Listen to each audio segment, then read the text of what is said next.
Mi nombre es Carmen Rivas y la última vez que mi padre me llamó perezosa y gorda fue delante de 200 personas en la boda de mi hijo. El salón entero estalló en risas y justo entonces 4 jóvenes vestidos de smoking se levantaron y dijeron al unísono: «Señor, ella es nuestra oficial al mando».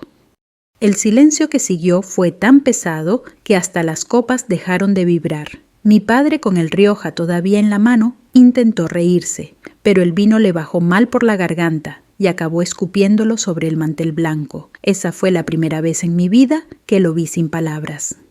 Retrocederé un poco, no porque quiera justificar nada, sino porque, como suele decirse, toda humillación tiene una raíz y toda venganza un silencio acumulado.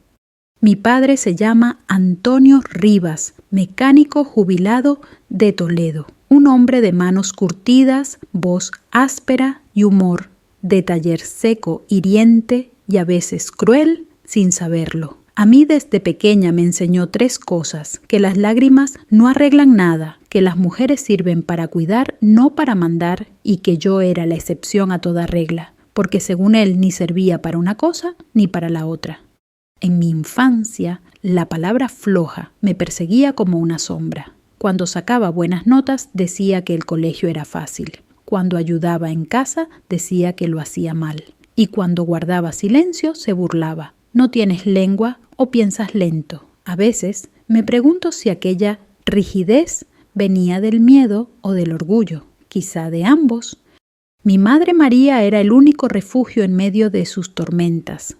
Recuerdo su olor a jabón y la forma en que me alisaba el pelo detrás de la oreja cada vez que mi padre soltaba una de sus bromas. «Déjalo, Carmen», me susurraba. Los hombres de su generación no saben decir cariño, solo saben decir órdenes. Murió cuando yo tenía 17 años y con ella se fue la última voz que me defendía.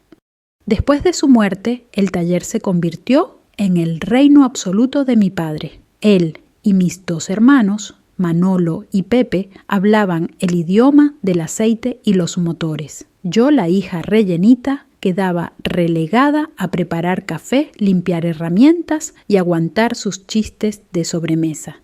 ¿Sabes cuál es la pieza que más pesa en este taller, Carmen?, decía entre risas. ¿Cuál?, preguntaba yo sin querer. Tú, hija, tú eres la pieza más pesada.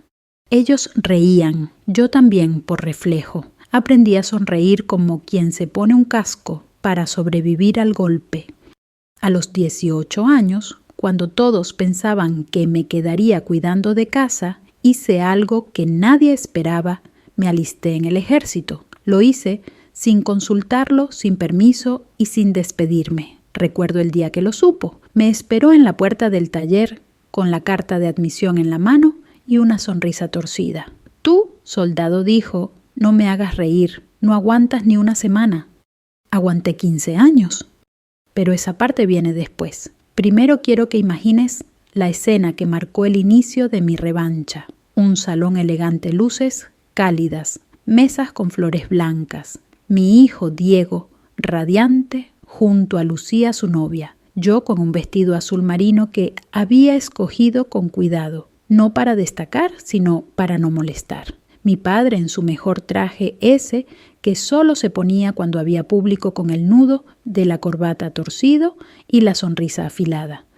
Durante la cena habló más que el cura y el DJ juntos. Contó chistes viejos, exageró anécdotas y se pavoneó como si el día fuera suyo, hasta que alguien no sé quién le pidió un brindis. Fue entonces cuando lo hizo. Golpeó la copa con el tenedor, se aclaró la garganta y con ese tono entre burla y orgullo que tanto odiaba dijo: «Y ahora quiero presentaros a mi hija Carmen, mi hija perezosa y gorda».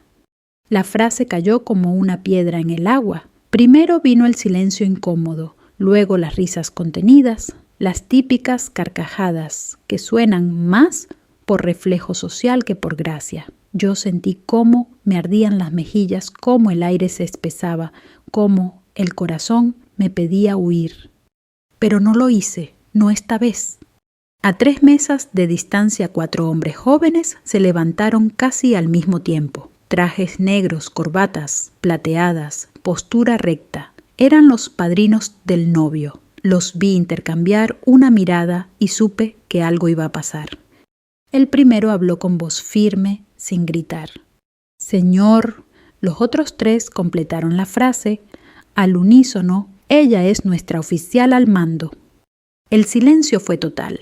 Las risas murieron al instante. La orquesta se detuvo. Mi padre se atragantó con el vino, tosiendo entre manchas rojas.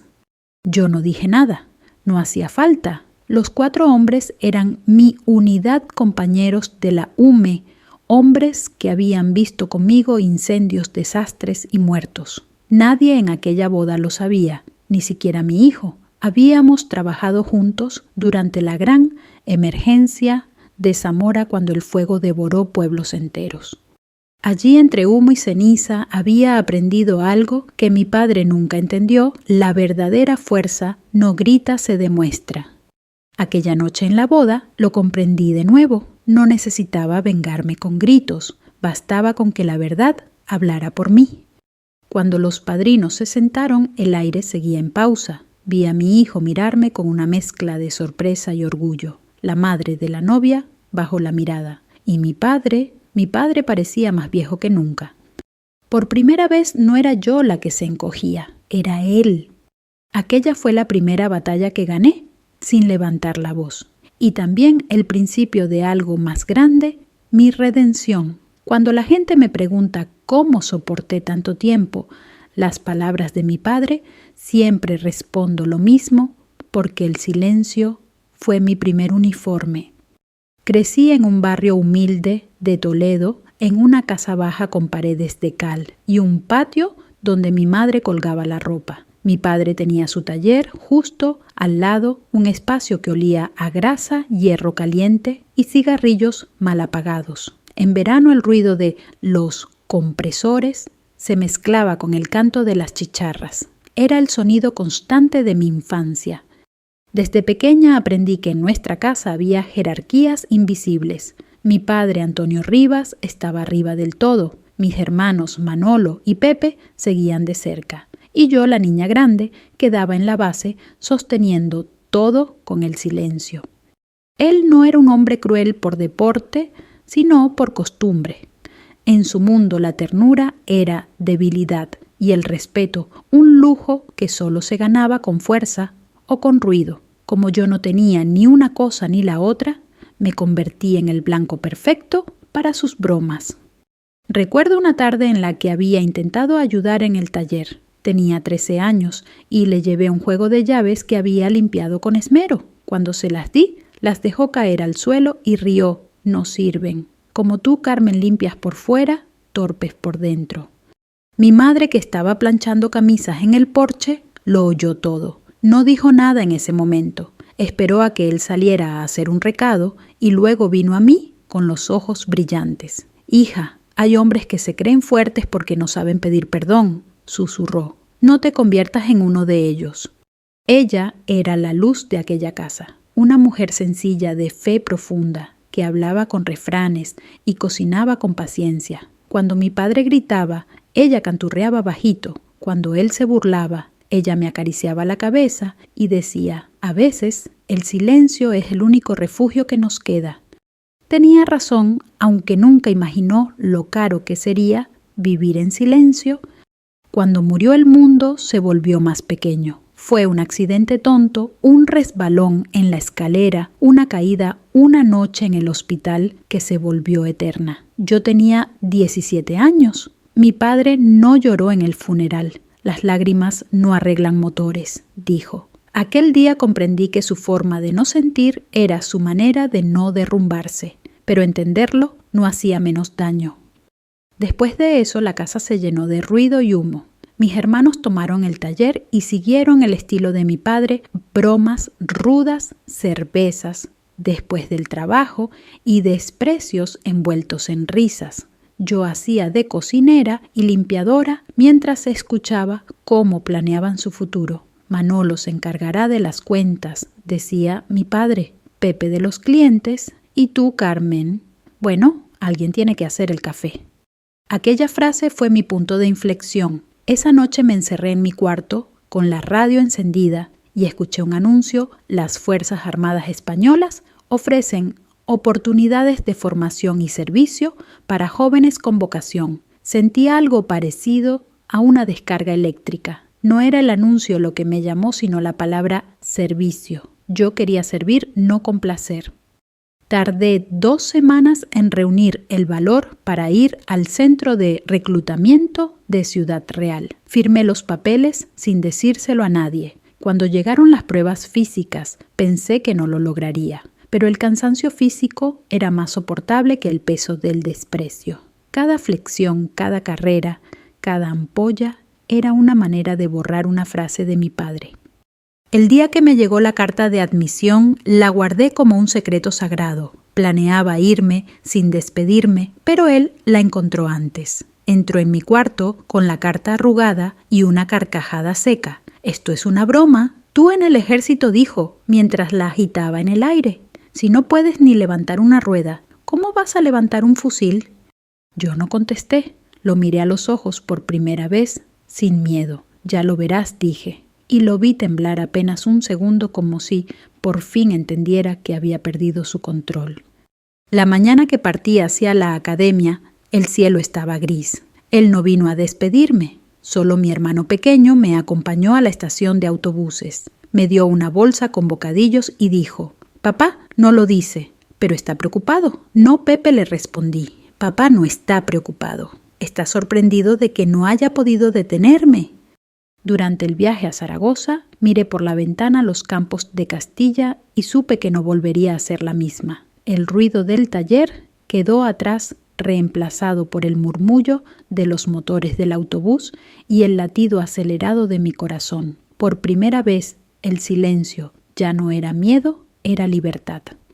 Los primeros días fueron duros. No conocía a nadie y el uniforme me quedaba grande. Pero la disciplina me resultaba familiar. Era el mismo tono de voz autoritario que había soportado toda la vida, solo que ahora tenía sentido. En el ejército las órdenes eran herramientas, no insultos, y cada día que pasaba descubría algo nuevo en mí: resistencia, paciencia, orgullo silencioso. Mi padre me escribió solo una vez en todo ese tiempo, una nota breve con su letra apretada: «Espero que no te rindas. Si vas a hacer algo tan absurdo, al menos hazlo bien». A su manera era un cumplido. Lo guardé en el bolsillo de mi uniforme durante años. A veces, por las noches, recordaba a mi madre y me imaginaba contándole todo: las marchas bajo la lluvia, los ejercicios al amanecer, el olor del metal limpio y el sonido de las botas sobre el asfalto. Ella habría entendido lo que yo sentía. Mi padre, en cambio, nunca preguntó, ni cuando fui ascendida, ni cuando regresé de mi primera misión, ni cuando la prensa publicó mi nombre entre los reconocimientos por servicio. Pero el silencio, ese viejo compañero, me había enseñado algo esencial. No todo el respeto llega cuando uno lo merece. A veces llega cuando los demás ya no pueden negarlo. Y eso, aunque él no lo supiera, fue el principio de mi verdadera revancha. Cuando llegué a la Academia General de Zaragoza, llevaba el miedo escondido en los bolsillos y el orgullo en la espalda. Era la primera vez que dormía lejos de casa, pero por primera vez también nadie sabía quién era la hija de Antonio Rivas. Allí mi apellido no importaba, lo único que contaba era cuánto resistías. Las primeras semanas fueron un infierno. El frío se colaba bajo el uniforme, las botas me hicieron sangrar los talones y los gritos de los instructores parecían martillos golpeando las paredes. Pero había algo liberador en ese ruido. A diferencia de las palabras de mi padre, aquellos gritos no buscaban humillar, sino templar. Una madrugada, mientras trotábamos bajo la lluvia, el sargento gritó: «Rivas, no te pares. Aquí nadie se rinde». Y yo, jadeando, le respondí en voz baja: «No pienso rendirme, no otra vez».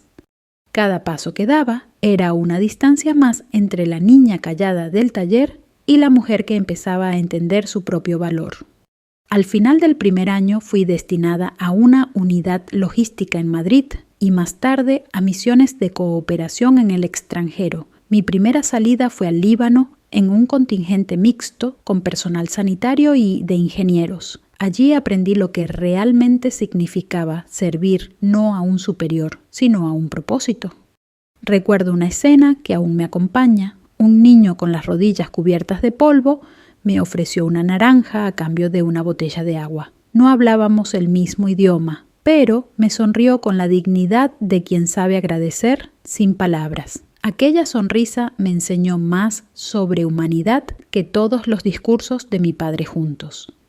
Pasaron los años, me trasladaron a Mali, luego a Gran Canaria, donde formé parte de un equipo de evacuación durante los incendios de 2017. Allí conocí a Sergio Bombero, militar valiente y obstinado. Nos unió el cansancio compartido y la certeza de que en medio del caos el respeto es el único lenguaje universal. Nos casamos poco después en una ceremonia pequeña, sin flores ni fotógrafos. Mi padre no asistió. Dijo que los uniformes no hacían buena pareja con los vestidos de novia. Yo no insistí. Había aprendido a no invitar al desprecio. Con Sergio formamos un hogar sencillo en una vivienda de servicio en Valencia. Cuando nació nuestro hijo Diego, me prometí que nunca escucharía de mi boca las frases que yo había soportado de la suya. Eres suficiente, le decía cada noche mientras dormía. Y aunque el mundo no te aplauda, que nunca te robe el respeto. La vida militar es dura para una madre. Cuando Diego tenía apenas 3 años, me llamaron para una misión de emergencia en el sureste de la península tras una riada que había arrasado varios pueblos. Estuvimos desplegados con la UME durante semanas entre barro, lluvia y cansancio. No recuerdo haber sentido orgullo, solo responsabilidad. Cada vida salvada era un pequeño triunfo contra el miedo. Una noche, mientras descansábamos junto a un fuego improvisado, un soldado joven me preguntó: «Comandante, ¿por qué siguen esto después de tantos años?» Pensé en mi padre, en su voz, en sus burlas, porque alguien tiene que enseñar que la fuerza también puede ser silencio. Le respondí. No lo entendió del todo, pero me sonrió. A veces los jóvenes no comprenden que la dignidad es un idioma que se aprende con heridas. Los años siguieron pasando y las medallas se acumularon sin ruido. Nunca las colgué en casa. Las guardaba en una caja junto a las cartas de Diego y una foto de mi madre. Sergio decía que debería mostrarlas, pero yo siempre respondía lo mismo: no necesito que las vean, necesito que las recuerden los que las vivieron. Y aunque el amor con Sergio fue fuerte, también fue frágil. La distancia a las misiones y el peso del uniforme acabaron desgastándolo todo. Cuando Diego cumplió 10 años, firmamos el divorcio sin peleas ni lágrimas. Nos dimos un abrazo y prometimos ser buenos padres, aunque ya no fuéramos pareja. Fue entonces cuando volví a Toledo con mi hijo y una maleta. Mi padre seguía en el taller más viejo, más encorvado, pero igual de mordaz. Cuando me vio aparecer, soltó la llave inglesa sobre el banco y murmuró: «Otra vez en casa, ya decía yo que eso del ejército era un capricho». Yo no respondí, solo le sonreí y dije: «Un capricho de 15 años, papá, pues ya va siendo hora de madurar», replicó. Viví bajo su techo un tiempo corto, pero suficiente para confirmar que aunque los años pasen, hay heridas que envejecen sin cerrar. Sin embargo, esta vez ya no me afectaba igual. Yo había visto cosas que él jamás entendería: soldados arriesgando la vida por otros niños, riendo entre ruinas, mujeres soportando el peso del uniforme sin perder la ternura. Nada que él dijera podía volver a reducirme. Aún así, el desprecio se filtraba como humedad. Cada comida terminaba con una pulla, cada silencio con una crítica. Una tarde, mientras cenábamos, me dijo: «No entiendo cómo una mujer como tú puede tener un hijo tan educado? Porque lo eduqué. Lejos de ti, le contesté. No me habló durante 3 días. Fue un descanso. Cuando Diego anunció que se casaba con Lucía, una joven abogada de familia acomodada, mi padre resucitó su viejo entusiasmo por aparentar. Por fin, algo decente en esta familia, dijo. Insistió en acompañarme a la boda, aunque sabía que eso significaba invitar al riesgo. Yo ingenuamente pensé que tal vez la edad lo habría suavizado. No sabía que aquella celebración se convertiría en el escenario perfecto para su última broma y mi venganza más silenciosa. Esa noche, mientras planchaba mi vestido azul, recordé a mi madre y sus palabras: «No te conviertas en uno de ellos», y sonreí, porque aunque aún no lo sabía, al día siguiente cumpliría esa promesa de la manera más inesperada. Regresar a Toledo después de tantos años en el ejército fue como abrir una puerta que chirría, de esas que guardan los ecos del pasado. Todo olía igual, el aire seco, el polvo de las calles, el humo de los talleres. Pero algo en mí había cambiado. Ya no era la hija que se escondía detrás de las bromas. Era una mujer que sabía resistir el ruido sin perder la calma. El reencuentro con mi padre fue tenso desde el primer minuto. Él me observó de arriba abajo cuando crucé el umbral de la casa. «Vaya así que la heroína vuelve», dijo con esa media sonrisa que siempre le servía para herir sin parecerlo. «Solo vine a ayudar. Mientras te recuperas», respondí. «No necesito ayuda, solo necesito que no des órdenes aquí dentro». Me mordí la lengua. Tenía razón en una cosa, ya no era mi casa. Era su reino viejo oxidado, pero todavía suyo. Me instalé en la habitación donde había dormido de niña. En las paredes quedaban marcas de cinta adhesiva y el eco de mis silencios adolescentes. Por las noches escuchaba su tos en la habitación de al lado, el sonido de su respiración entrecortada y la radio siempre encendida con tertulias de fútbol. Había envejecido, pero no había cambiado. Durante los primeros días intenté cuidar de él. Le cocinaba, limpiaba, lo acompañaba al médico. Y él, a cambio, me ofrecía ironías. «¿No tienes cosas más importantes que hacer, comandante?», decía con tono burlón. «Ahora mismo esto es lo más importante», le respondía. Y eso lo desconcertaba porque esperaba una pelea, no serenidad. Diego, mi hijo, venía los fines de semana. Estaba terminando sus estudios en Madrid, enamorado hasta las cejas de Lucía, esa chica, con sonrisa deportada y familia de buena posición. Mi padre, al enterarse, se frotó las manos, por fin un Rivas que apunta alto. «Papá Diego no está buscando dinero. No seas ingenua, Carmen. En la vida hay que saber con quién se casa uno». Yo no quería discutir, pero cada conversación se convertía en un campo minado. A veces lo escuchaba hablar con sus amigos del bar y presumir de su hija militar, aunque siempre añadía un comentario que restaba. Sí, está en el ejército, pero ya sabes, trabajo de oficina nada peligroso, como si temiera que alguien me respetara demasiado. Una tarde, mientras yo reparaba el viejo radiador del pasillo, lo escuché refunfuñar desde el salón. «Si hubieras aprendido a hacer esto antes, no habrías tenido que meterte en un cuartel». No respondí. Ya había aprendido que discutir con él era como hablarle a una pared, solo devolvía el eco deformado de tus palabras. El invierno en Toledo fue largo, y aunque el frío calaba los huesos, el tiempo junto a mi padre fue el verdadero hielo. Pero en medio de esa convivencia incómoda, empecé a comprender algo que me costó años aceptar. Su crueldad no era maldad pura, sino miedo. Miedo a ser inútil, miedo a quedarse solo, miedo a ver que su hija había sobrevivido sin él. A veces, al verlo dormir en el sillón con la manta hasta el cuello, me daba pena. Quise perdonarlo muchas veces, pero luego bastaba una frase suya para que el perdón se deshiciera. El rencor es así, te promete alivio y solo deja más peso. Mientras tanto, Diego y Lucía seguían adelante con sus planes de boda. El compromiso se celebró en casa de los padres de ella, una finca elegante en las afueras de Madrid, con candelabros, camareros de guantes blancos y música de cuerda. Yo me sentí fuera de lugar.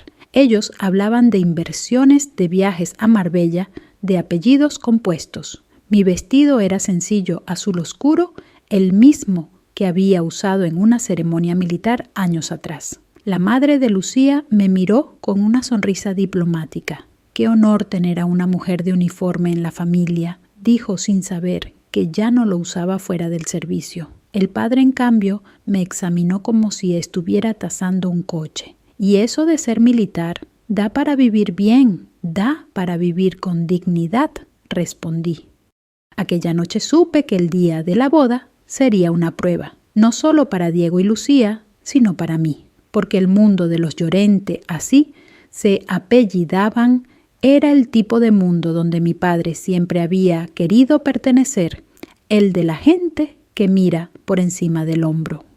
Él se ofreció a acompañarme. «No quiero perderme cómo se casa mi nieto», dijo con esa mezcla de orgullo y autopromoción. Yo dudé, pero Diego insistió. «Déjalo venir, mamá, no pasa nada». Y yo acepté sin imaginar lo que estaba por pasar.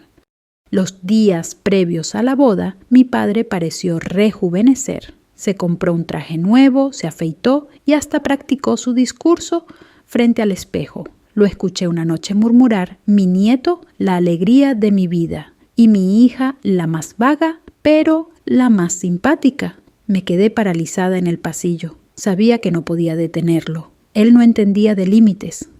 La víspera del enlace, Diego me regaló un colgante con una pequeña cruz de plata. «Para que te dé suerte, mamá». «La suerte ya la tengo», le dije, «se llama tú». Esa noche dormí poco. Soñé con mi madre con su voz diciéndome: «No te conviertas en uno de ellos». Al despertar decidí algo pasara. Lo que pasara no reaccionaría con ira. Si la vida me había enseñado algo era que la dignidad no grita, se sostiene. El día de la boda amaneció despejado, con el cielo castellano limpio como una promesa. La finca estaba decorada con flores blancas y mesas redondas bajo una carpa transparente. Los camareros servían cava y risas. Diego, impecable, parecía el retrato de la felicidad. Yo lo observaba desde lejos, orgullosa y tranquila, hasta que vi a mi padre subir al estrado, improvisado, copa en mano, con esa mirada que siempre precedía al desastre. No lo sabía aún, pero aquel gesto suyo, aparentemente trivial, iba a convertir una boda en un campo de batalla silencioso, y mi silencio en la mejor arma que jamás empuñé. Nunca olvidaré el sonido del cristal cuando mi padre golpeó su copa con el tenedor. Fue un tintineo breve, casi elegante, pero que heló el aire. Los camareros se detuvieron, los músicos bajaron el volumen y todos los invitados giraron la cabeza hacia él. Allí estaba Antonio Rivas, mi padre, con su traje nuevo y su corbata torcida, erguido como si el escenario le perteneciera. «Bueno», empezó levantando el brazo, «hoy es un día muy especial. Mi nieto Diego, un muchacho estupendo, se casa con esta chica. Maravillosa, Lucía». Los aplausos fueron tibios. Nadie imaginaba lo que venía después. Y aquí a mi lado continuó apoyando una mano en mi hombro. Sin mirarme está mi hija Carmen, mi hija perezosa y gorda. Las risas brotaron como un eco incómodo. Primero las del grupo más cercano, luego otras contagiadas, nerviosas, falsas. Esas risas de gente que no sabe qué hacer, así que ríe para no quedarse sola en el silencio. Yo me quedé quieta con el corazón latiendo en la garganta. Vi a Diego en la mesa principal abrir los ojos, confuso. Lucía se llevó la mano a la boca horrorizada. Y yo solo respiré, una vez, 2 veces, lo justo para no temblar. Mi padre siguió hablando, disfrutando del protagonismo. Siempre fue un poco torpe la pobre, pero eso sí tiene buen corazón. Aunque de pequeña, bueno, había que esconder los dulces. Más risas. Una mujer soltó un «ay, por favor», entre carcajadas. Otra murmuró: «¿Qué cosas dice este hombre?». Yo solo escuchaba el zumbido en mis oídos. En ese instante 4 hombres se levantaron de la mesa de los padrinos. 4 trajes oscuros, corbatas discretas, la espalda recta de quienes han aprendido a mantener la postura bajo presión. Los reconocí al instante: Martín Damián Ruiz y Salgado. Habían servido conmigo en la UME durante los incendios de Zamora, los mismos que casi nos cuestan la vida.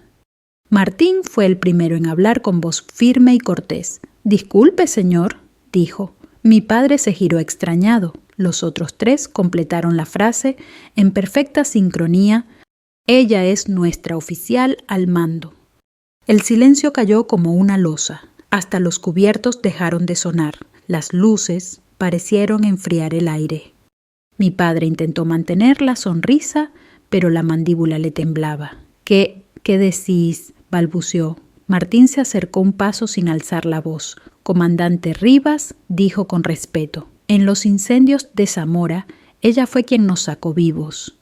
Un murmullo recorrió el salón. Lucía miró a Diego incrédula. El padre de la novia frunció el ceño y la madre pálida se llevó la mano al pecho. «No puede ser», susurró alguien. «Ella es militar, comandante», corrigió otro. Mi padre intentó reírse, pero la tos lo traicionó. El vino se le fue por el otro lado de la garganta y un chorro rojo manchó el mantel. La gente se sobresaltó. Yo por dentro sentí algo parecido a la paz. No hablé, no me moví. Era mi turno de permanecer en silencio, pero ya no por miedo. Ahora el silencio era mi victoria. Los 4 hombres se quedaron de pie, firmes, sin apartar la mirada de él. Damián, el más joven, añadió: «Si no fuera por ella yo no estaría aquí, señor, ni mi hijo habría conocido a su padre». La sala entera quedó suspendida. Los músicos, sin saber qué hacer, dejaron los instrumentos. El aire se llenó de una mezcla de vergüenza y respeto. Mi padre bajó la vista. No había frase que pudiera salvarlo. Por primera vez en su vida no tenía una réplica, ni una broma, ni una salida ingeniosa. Yo levanté mi copa despacio. El reflejo del vino parecía un espejo. Por los que saben servir sin que nadie lo note, dije con voz serena. Por los que no necesitan aplausos para merecer respeto.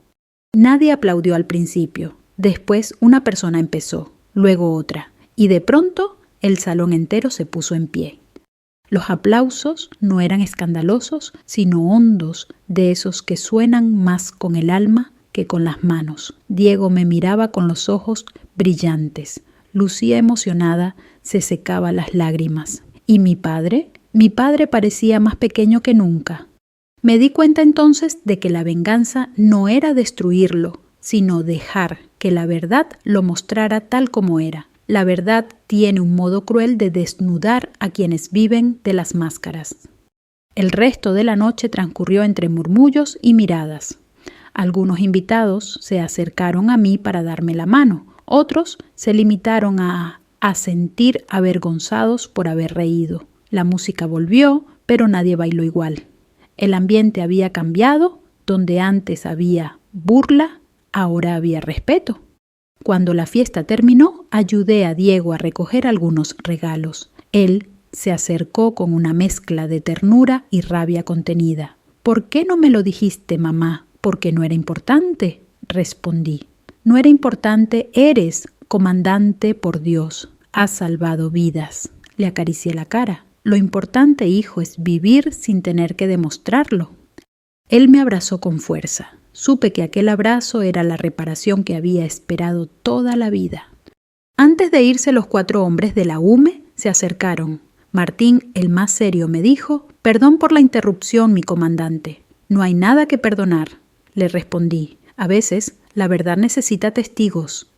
Nos dimos un saludo militar breve, apenas un gesto, pero cargado de historia. Después se marcharon dejando en el aire el eco de lo que había sido mi vida, servicio, sacrificio y dignidad.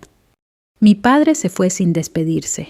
Vi su sombra encorvada cruzar el aparcamiento con el chaqué manchado de vino. Por un momento quise correr tras él, decirle que todo estaba bien, que ya no hacía falta seguir peleando, pero no lo hice. Cada paso que daba lejos de mí era un paso que lo acercaba a su propio reflejo. Esa noche, mientras guardaba el colgante que Diego me había regalado, Entendí que la venganza no siempre tiene forma de castigo. A veces es solo un espejo limpio donde el otro por fin se ve. Y yo por fin me vi completa. El amanecer del día siguiente llegó silencioso, como si la ciudad entera contuviera la respiración. No dormí. Me quedé sentada junto a la ventana del hotel, mirando cómo el sol iluminaba los campos de Castilla. Aún podía escuchar los ecos de la noche anterior, las risas que se congelaron, el golpe seco de la copa sobre el mantel, el sonido exacto del silencio que siguió. A veces, la justicia no llega con jueces ni con castigos. A veces llega en una sala llena de testigos que se ven obligados a callar. Y ese fue mi juicio final, el único que necesitaba.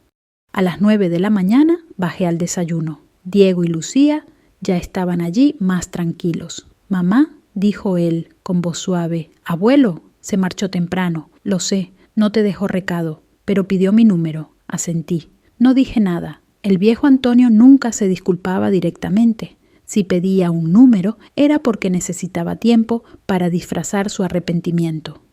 Lucía me tomó de la mano. «Fue muy valiente lo que hiciste». «No, hija, lo valiente fue quedarme callada». Ella me miró confundida. Sonreí. «Hay guerras que se ganan sin armas, Lucía, solo con verdad». Esa tarde regresé a Toledo. El viaje fue largo y el paisaje se extendía como una confesión interminable. Pensé en mi madre, en cómo habría reaccionado. Ella, tan creyente, habría dicho que la vergüenza también puede salvar un alma si se enfrenta con humildad. No estaba tan segura de que eso aplicara a mi padre, pero sí sabía una cosa: ya no me debía explicaciones, ni yo a él. Durante varios días no supe nada de él. El taller permanecía cerrado y el vecindario curioso, como siempre, me miraba de reojo. «Dicen que se puso malo», murmuró una vecina. «Dicen que se fue a casa de un amigo». Yo no pregunté. Había aprendido que el silencio a veces es la forma más digna de esperar. Una noche, mientras lavaba los platos, sonó el timbre. Era Martín, uno de los soldados. «Pasaba por Toledo», dijo. «Pensé que quizás le gustaría saber que la gente aún habla de usted en la base». Le ofrecí un café. Charlamos un rato. Y su padre preguntó, supongo que digiriendo. El vino y la verdad pesan igual cuando no se está acostumbrado. Él sonrió. Se lo merecía. No por venganza, sino por justicia. «No sé si lo merecía», respondí, «pero necesitaba verlo y yo necesitaba liberarme». Cuando se fue, me quedé mirando la taza que había dejado en la mesa. El café se había enfriado, pero el eco de sus palabras aún ardía. Liberarse. Sí, eso era. No se trataba de destruir a mi padre. Se trataba de liberarme del peso de su juicio. A los pocos días, Diego me llamó. «Abuelo quiere verte». «¿Está bien?» «No lo sé. Solo dijo que te espera en el taller». Fui con el corazón en un puño. El portón estaba entreabierto. Dentro olía a aceite y a polvo, igual que siempre. Él estaba sentado en el banco de trabajo con la mirada perdida en una llave inglesa. No me miró cuando entré. «Pensé que no vendrías», dijo. «¿No suelo desobedecer convocatorias?», respondí con suavidad. Hubo un largo silencio. Luego suspiró. «Ayer me reí de ti delante de medio Toledo». «Lo sé. Y medio Toledo me vio escupir el vino». «También lo sé». Se frotó las manos manchadas de grasa vieja. «Toda mi vida he sido así. No sé hacer otra cosa que hablar más de la cuenta. A veces hablar es una forma de esconder el miedo». Levantó la cabeza. «¿De qué miedo hablas? ¿Del miedo a no ser necesario?», respondí. «A perder la autoridad». Él se quedó callado mirando el suelo. «Puede que tengas razón», admitió. «Cuando tu madre murió no supe cómo tratarte. Eras tan fuerte, tan distinta». «¿Y yo?», se interrumpió. «Yo solo sabía mandar». Por primera vez, su voz sonó cansada, humana. Me senté frente a él. «No quiero que te disculpes», le dije. «Solo quiero que lo entiendas». Asintió despacio. «Lo entiendo y me duele. El dolor a veces llega tarde, papá, pero al menos llega». Nos quedamos un rato en silencio escuchando el zumbido de la bombilla. Él tomó aire y preguntó ¿Y ahora qué hacemos? Vivir, dije, cada uno con su parte de culpa y de paz. Cuando me marché, me pidió que me llevara una caja que guardaba bajo la mesa. Dentro había fotos viejas, mi madre joven, yo de niña, con un lazo enorme, mis hermanos jugando en el patio. Entre ellas, una carta amarillenta. La reconocí enseguida, era la nota que me había enviado cuando me alisté. Espero que no te rindas. Si vas a hacer algo tan absurdo, al menos hazlo bien. La doblé y la guardé de nuevo. Te perdono, papá, dije. No supe si me oyó, pero supe que lo necesitaba tanto como yo.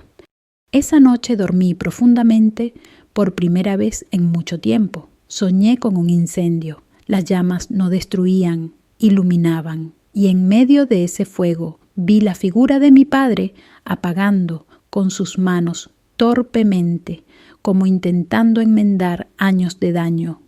A la mañana siguiente recibí un mensaje suyo. No sé si puedo cambiar, pero puedo aprender a callar. Sonreí. A veces el silencio que antes fue castigo puede convertirse en señal de respeto. Los meses siguientes fueron tranquilos. Cada domingo él venía a comer a casa. No hablábamos del pasado, solo del presente, del huerto, del fútbol, de Diego y Lucía. Y aunque el cariño no brotó de golpe, creció como crecen las cosas, en tierra dura, despacio, pero firme. Un domingo cualquiera, mientras pelábamos tomates en la cocina, me dijo sin mirarme, tu madre estaría orgullosa. No supe si hablaba de mí o de él, pero respondí igual, sí, estaría orgullosa.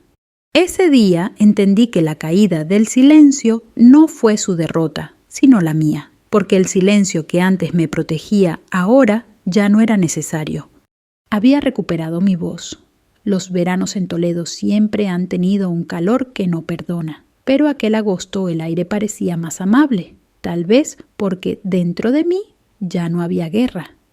Desde la boda habían pasado casi 6 meses. Mi padre, poco a poco, había cambiado su forma de estar en el mundo. No era un santo ni pretendía serlo, pero había aprendido algo que ni yo había esperado: la pausa antes del comentario, el respeto antes del juicio.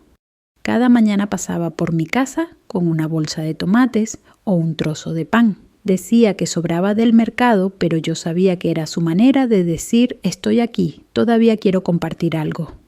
Diego y Lucía vivían en Madrid felices. Me llamaban cada domingo. A veces él me contaba que en su trabajo había gente que aún hablaba del vídeo de la boda que se había filtrado entre los invitados. Dicen que fue una lección de vida. Mamá me contó. Yo sonreía, pero no me gustaba que lo llamaran lección.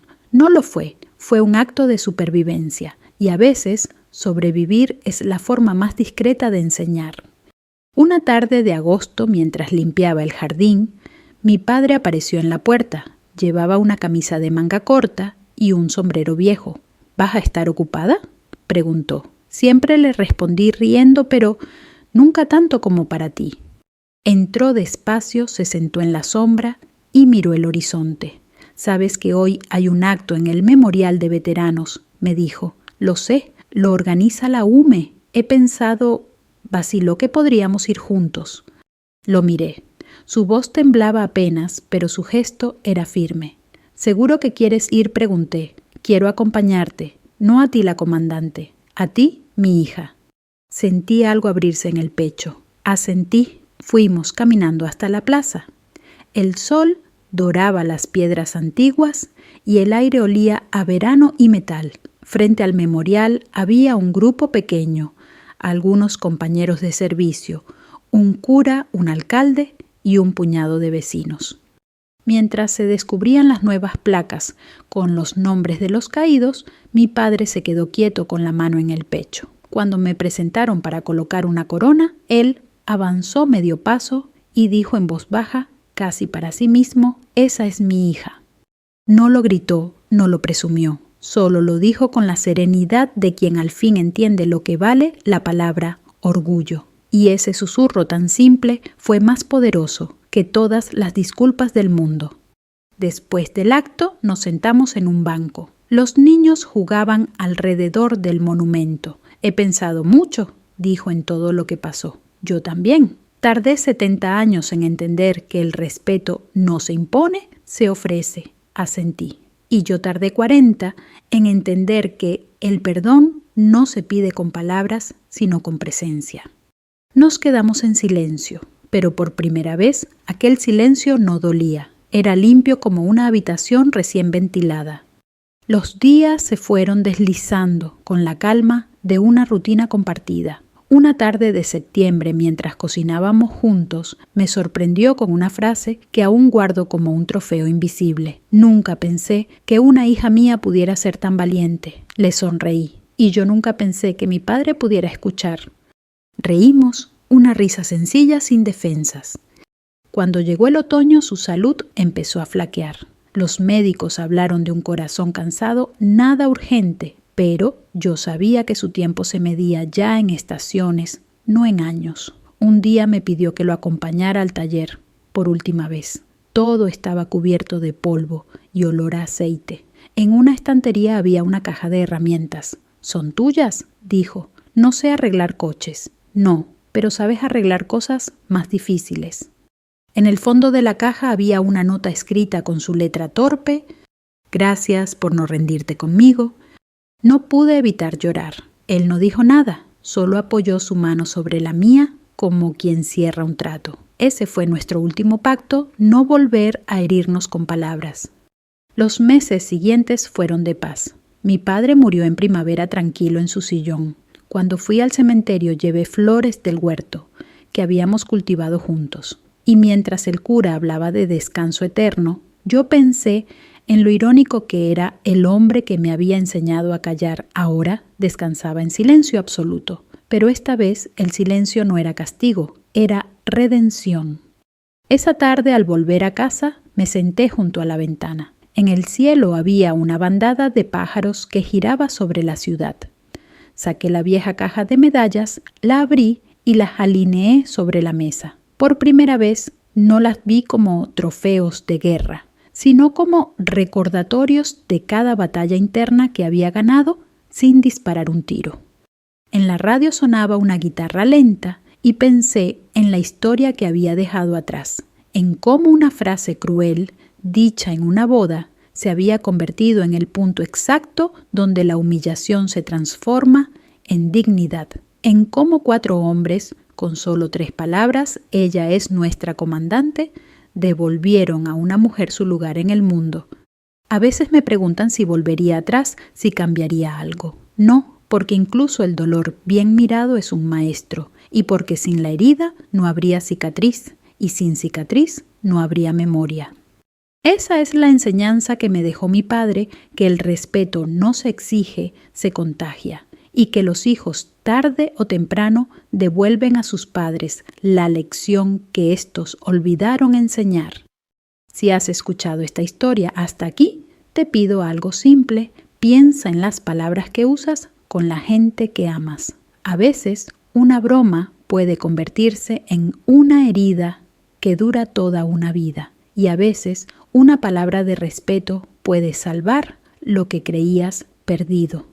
Si esta historia te conmovió, compártela. Tal vez alguien que necesite aprender a pedir perdón o a concederlo la escuche a tiempo. Gracias por acompañarme, por quedarte hasta el final. Y recuerda, la mayor venganza no es humillar, es reconciliar y enseñar con dignidad. Fin.